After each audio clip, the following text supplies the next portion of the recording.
Hi, my name is Emily Valentine. I'm one of the school-based therapists with Nystrom, and I'm going to talk to you today about a panic attack versus overstimulation.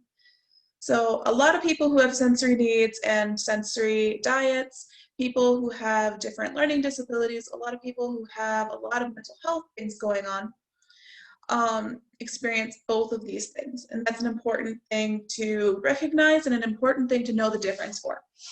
So a panic attack is a few minutes where a person is feeling really intense fear. They have different physical symptoms like feeling like they're choking, their heart is racing, they might feel chest pain, nausea, they might be shaking.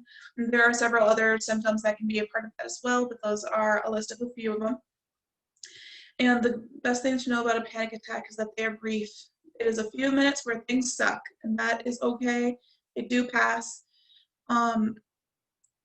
After they pass, the symptoms don't always go completely away, but they often reduce a lot.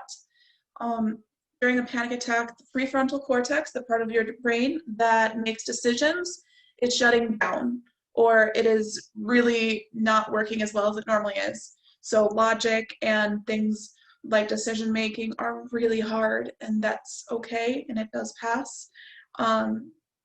And panic attacks can be worsened by the things going on around you. So they can be worsened by overstimulation, but they're not necessarily the same thing.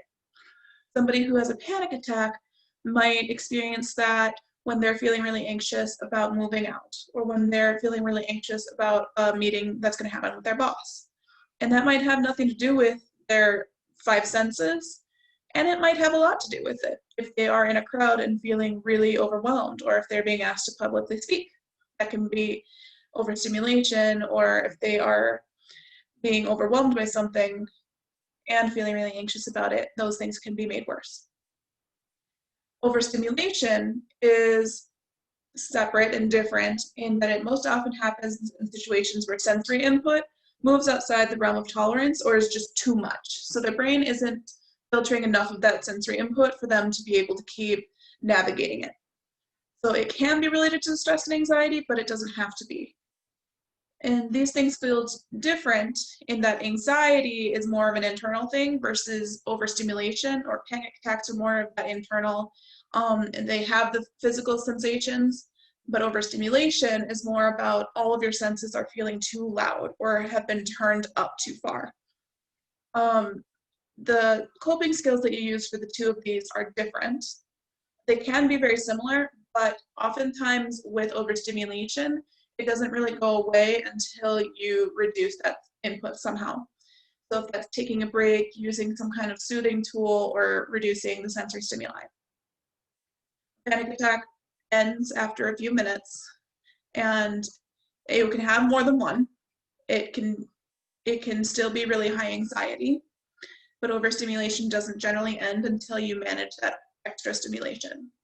So the coping skills can be different. So with a panic attack, you may choose to get a drink of water. You may choose to reduce that sensory stimuli. You may choose to use different anxiety coping skills. And then overstimulation might be specifically using dark space, might be using headphones, might be using different things to reduce that outside stimuli. So that's the difference between the two.